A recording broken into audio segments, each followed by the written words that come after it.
Hello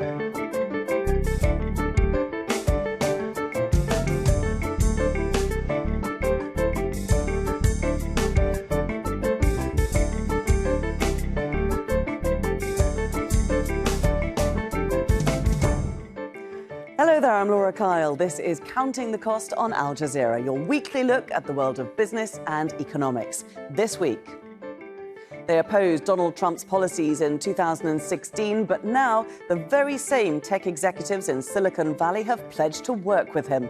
What does a second Trump presidency mean for big tech? Spain's devastating floods have underscored the urgent need for climate action. Leaders at the COP29 summit are under pressure to ramp up measures to protect communities and prevent economic losses. And after decades of operations in Nigeria, big oil companies are running for the exit. But why are they leaving, and who will clean up the environmental damage caused by the fossil fuel industry? So he vowed to curb the influence of Silicon Valley during his first presidency in 2017. Back then, Donald Trump's relationship with tech leaders was marked by tension. Now, those same executives have rushed to congratulate him on his second presidential victory. Big tech's wealth and power has exploded since Trump's first presidential term began 8 years ago. But the industry has faced a crackdown on monopolies and a slew of antitrust lawsuits under President Joe Biden. Trump's return to the top job could signal policy changes. So how will he steer the sector? We'll discuss that with our guest shortly. But first, Victoria Gatenby reports. Whether they voted for Donald Trump or not, nearly everyone in tech will feel the consequences of a second Trump presidency. From social media companies to crypto investors to the firms building next-generation artificial intelligence systems. But no one is likely to benefit more from a second Trump term than the tech billionaire Elon Musk. But he's a character, he's a special guy, he's a super genius. We have to protect our geniuses. We don't have that many of them. Musk is one of Trump's biggest supporters, donating $119 million to his election campaign. As you can see, I'm not just MAGA, I'm dark MAGA.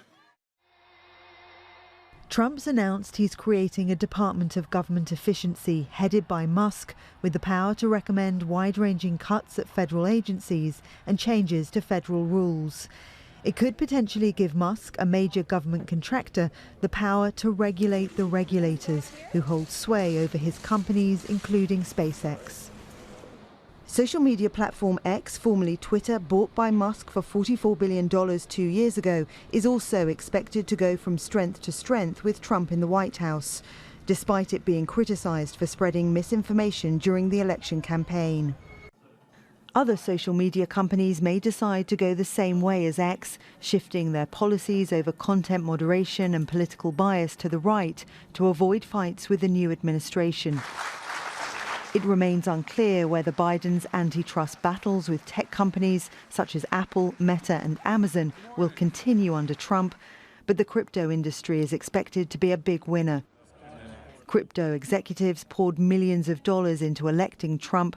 In return, they want to help shape future regulation of the industry. During the first term of Donald Trump in the White House, he was a bit skeptical towards crypto and Bitcoin, but his tune has changed, certainly if you take what he said on the campaign trail, where he really positioned himself as a pro-crypto candidate. When Trump won in 2016, some tech leaders stood up to him, quitting advisory councils and challenging some of his policies.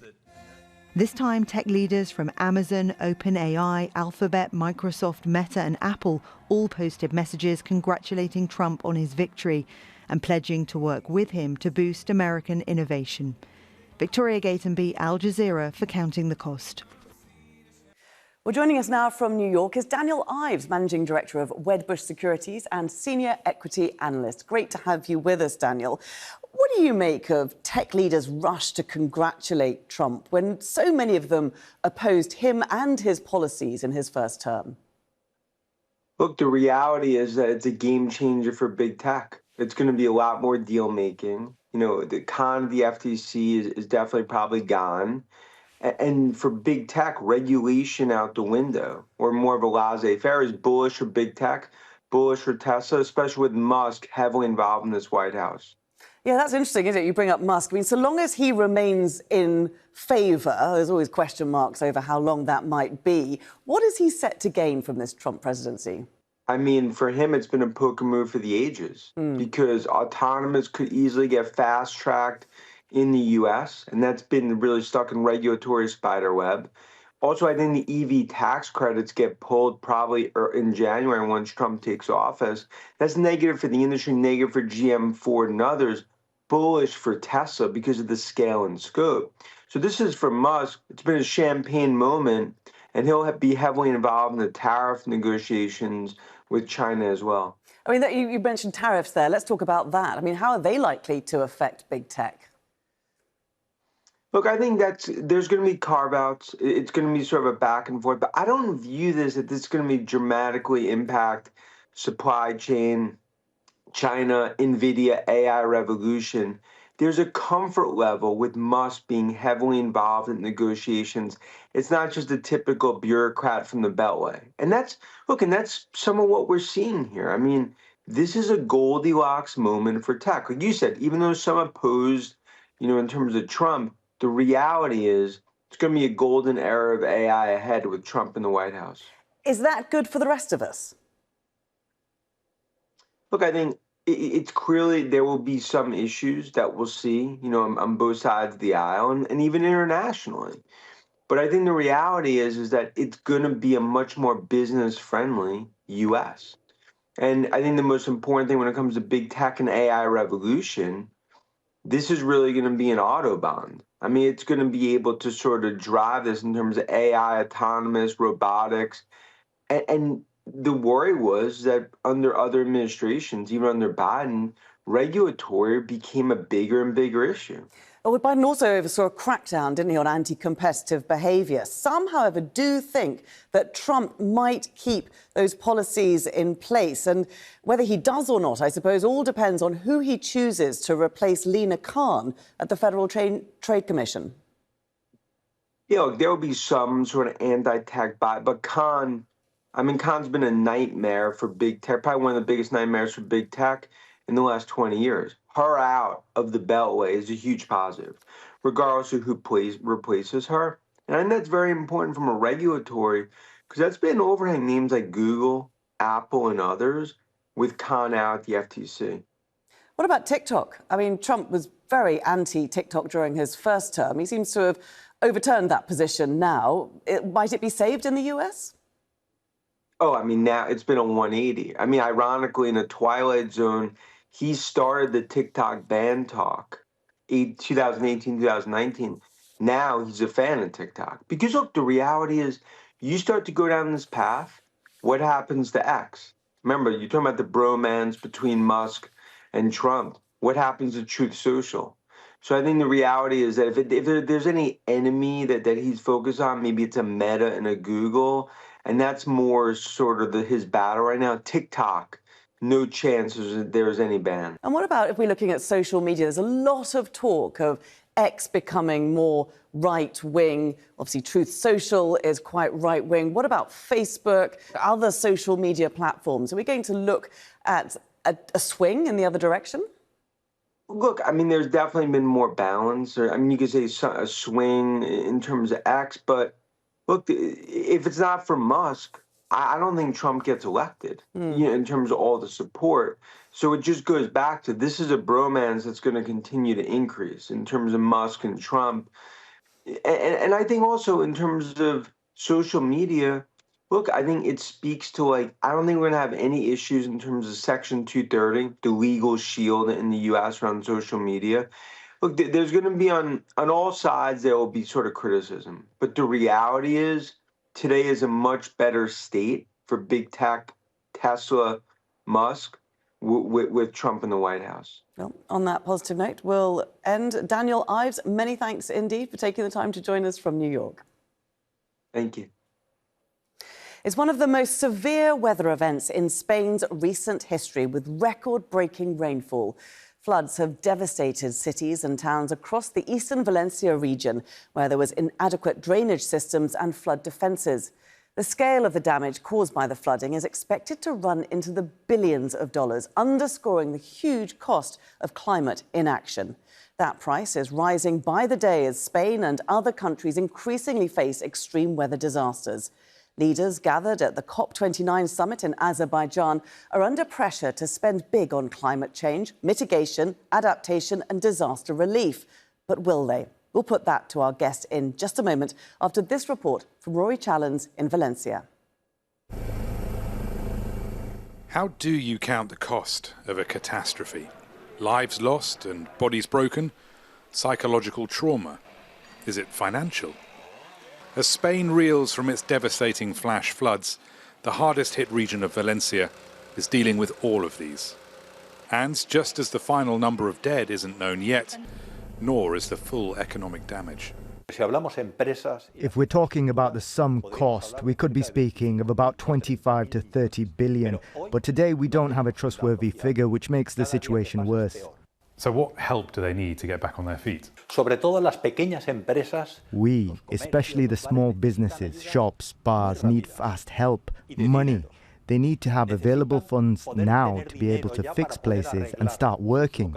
Bigger companies, the industrial ones, need a different type of aid package for machinery, installations. The floods, called Dana here after the seasonal storm system that caused them, have destroyed businesses and infrastructure and strained the political fabric of the country. Rebuilding will be expensive. Prime Minister Pedro Sanchez has announced 2 aid packages so far. The first for $11.2 billion, the second for $4.1 billion, a total of $15.3 billion so far. Could it have been avoided? Professor Felix Francis is a hydrologist who, in the mid-2000s, worked on a flood prevention plan for the very areas that were devastated. But government cost-cutting years ago meant most of it was never implemented. The original plan was about the afforestation of the upper part of the catchment to conduct the discharges using nature-based solution, using green corridors, sacrifice area. So in hindsight now, what do you think of the decision not to implement that plan? The cost was 150 millions of euros. The returning of the investment in a simple cost-benefit analysis, it was around 13 years. Without the plan, we have had a cost for sure more than 10 billions of euros. Felix says there's now renewed interest in his old plans. Better late than never. Rory Challens for Counting the Cost, Valencia, Spain. Well, a new report has found climate-related weather disasters have cost the global economy $2 trillion over the past decade. The US bore the brunt of the losses at $935 billion over that period. The recent destruction from Hurricanes Helene and Milton estimated to have a combined price tag of $100 billion.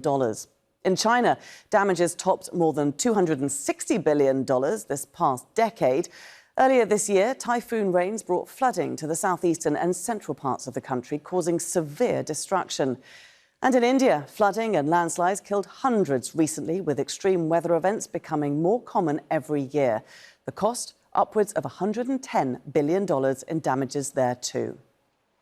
Well, joining us now from Brussels is Sandrine Dixon de Kleb. She is an honorary president of the Club of Rome, chair of Earth for All and ambassador of the Energy Transition Commission. Very good to have you with us. So let's look at Spain now. The economic fallout from these floods is tremendous. Some 25 to 30 billion euros predicted in Rory's report. What are the costs involved? So I think the costs are huge to infrastructure and to businesses, but also citizens' lives and livelihoods. This is typical of not being ready for the adaptation that we need to climate shocks.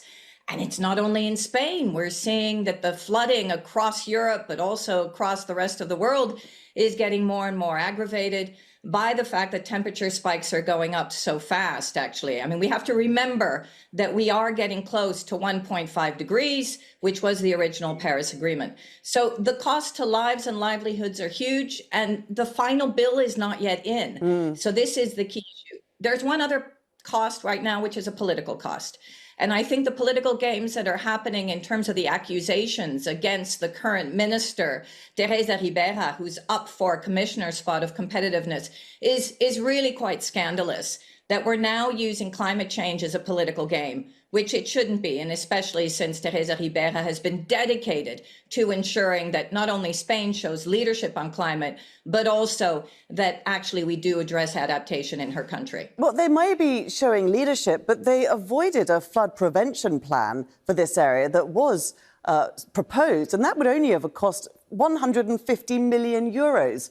Why did they make that mistake?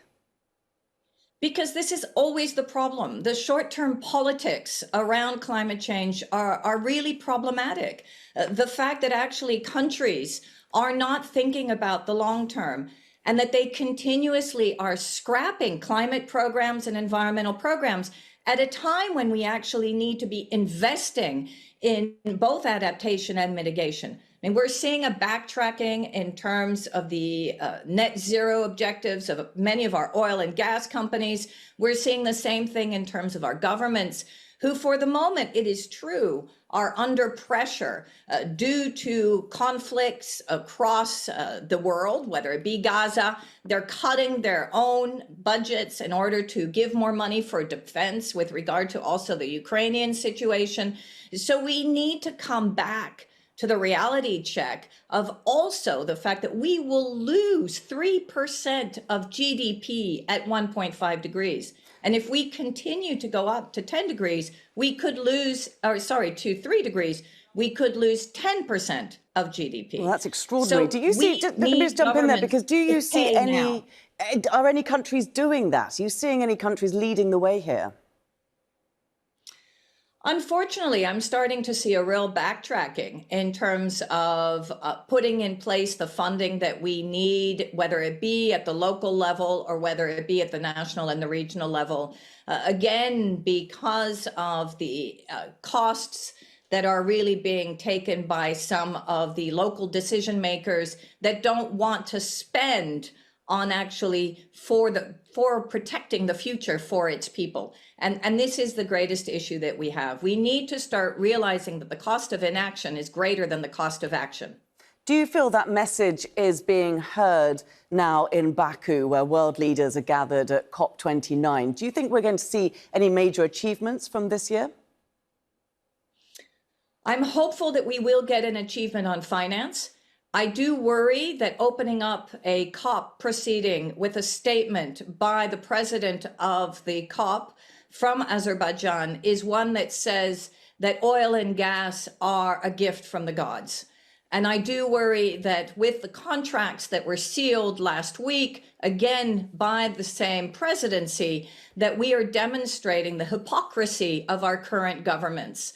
The fact of the matter is that we will not reduce our emissions and shift towards a just transition or decarbonization plans unless we reduce emissions from oil and gas now. And there is a serious backtracking at the moment. And how concerned are you that what the President of Azerbaijan is saying is very much in line what we're hearing from President-elect Donald Trump in the US? I mean, what is his second term going to do for the fight against climate change? We need to look at the first term of Donald Trump and hope that it will be slightly similar, which is that the US states will continue to push for decarbonization. Many of them have already invested and have indicated that they will do. We have many of the Republican states who actually have also invested and have actually gained from the Inflation Reduction Act that was put in place by Biden to shift towards renewables. So we can only hope that local and state actions will continue to move towards decarbonization. But clearly, from an international perspective, the fact that we have a COP presidency that very much is anchored still in continuing to both explore and also produce fossil energy, and a president in the United States that is going to weaken the EPA, that is going to weaken the policy of the United States on climate, that is incredibly problematic from an international perspective. OK, that is a rather dismal outlook indeed. Sandrine Dixon de Clèves, thank you for taking the time to join us. Thank you. A new report by climate scientists has found private jets to be one of the world's worst culprits when it comes to CO2 emissions. Last year alone, private jets used by a handful of people were responsible for producing 15.6 million tonnes of carbon dioxide. That's 1.8% of all travel emissions. The research, published by Communications Earth and Environment, found the number of private jets has increased by 28% in the past 4 years.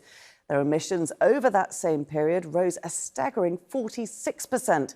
Researchers found a single hour flying in a private plane can release more CO2 than the average person produces in a year. For decades, international companies have helped Nigeria develop its oil industry, transforming it into a leading crude producer. Now they want to exit the Niger Delta region, which is beset with pollution, oil theft and vandalism. This signals a shift in the nation's energy landscape.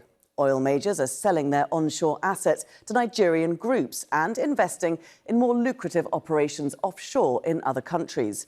But opponents of the move say the firms should be held responsible for cleaning up past oil spills before they leave. No international company is facing greater scrutiny than Shell. It is one of 5 international oil giants that announced plans to divest from Nigeria. Shell has been trying to sell its operations to a Nigerian-led consortium, Renaissance. Environmental activists and a number of communities oppose the deal. The oil giant has been tied up in a string of lawsuits over environmental restoration and compensation for damages caused by oil spills. The country's regulator continues to block the deal. Well, joining us now from London is Kola Karim, CEO of Shoreline Energy International. That's a leading industrial group focused on energy and power investments in sub-Saharan Africa. Great to have you with us. Let's look at why, first of all, Nigerian regulators are blocking this particular Nigerian consortium from taking over Shell's operations in the country. Thank you for having me. I think the regulator has its fiduciary duties. One, and important, is to Nigeria and the sustainability of the Nigerian energy sector. Also, to replicate government's policy in making sure that the industry is at a stable positioning in performing and in them performing their duties. The reason behind whatever decisions being made and what is being made known is all we know.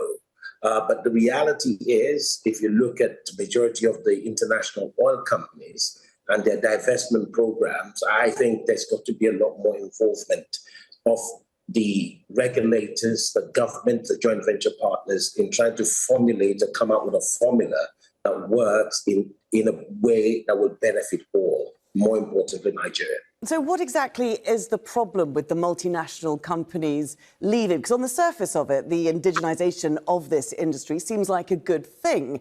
Is it because they're leaving behind a huge mess to clean up that local companies simply can't handle? I think the best way to look at this is, let's unpack it. Global oil companies, the traditional international oil companies that's operated in Nigeria for 60, 65 years. So we're talking Shell, Exxon, Chevron. Most of these companies are only right-sized in their portfolios. If you look at most of the assets they are unbundling or selling are aged assets that they've operated for close to 30, 40 years. That's one thing.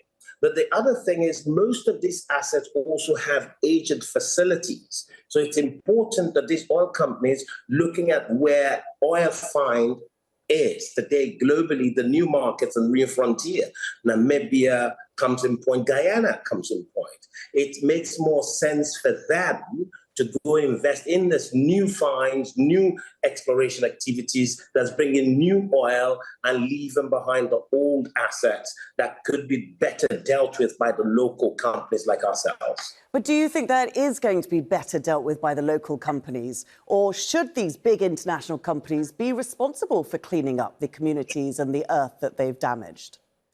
But again, what is very important when it comes to Nigeria is the Petroleum Industry Act is very clear as to how this should unravel. And more importantly, how environmental degradation or abandonment of the facilities should be taken care of. That is established, and that is for the regulator to formulate and push those policies to make sure they are dealt with properly. But what is important is this: energizing and creating local companies like ourselves who are able to understand not only the local terrain, the local community issues, in making sure the workability of these old oil assets are now being operated in a very structured way that interweaves the local company, the local government, and the local communities in making sure we have a sustainable environment in delivering value that Nigeria so desires and needs. So do you think these local companies can overcome many of the problems that the multinational companies have started to face? I'm thinking particularly of oil theft, which is a huge problem there in the Niger Delta. The situation is actually getting better, that the local companies like ourselves are being able to engage with the local communities better. And that in turn is helping to foster better relationships with these communities. And in turn, Nigeria is seeing value because local oil companies today are producing close to 20% of Nigeria's production. How do these oil resources benefit communities in the Niger Delta? Because they haven't to date. One thing is clear. Again, I'm going to refer back to the Petroleum Industry Act, which is coming to law. So the law established in supporting this is very, very direct. We are putting money towards the community funds in making sure the community projects are executed to the benefits of the people and the communities we operate. And this is interlined with government supervision, the joint venture partners, everyone is aligned. Nigeria needs the dollars. 85% of dollars in Nigeria is from oil. So we all understand with the shortages of foreign exchange and foreign currency, there is a correlation between that and low oil production coming out of Nigeria and where the market stabilization needs to be. Kola Karim, very interesting to get your views on this. Many thanks for taking the time to join us. Thank you. And that is our show for this week. But remember to get in touch with us on X. Use the hashtag AJCTC when you do. Or drop us an email. countingthecost@aljazeera.net is our address. But there's more for you online at aljazeera.com/CTC. That'll take you straight to our page, which has individual reports, links, and entire episodes for you to catch up on.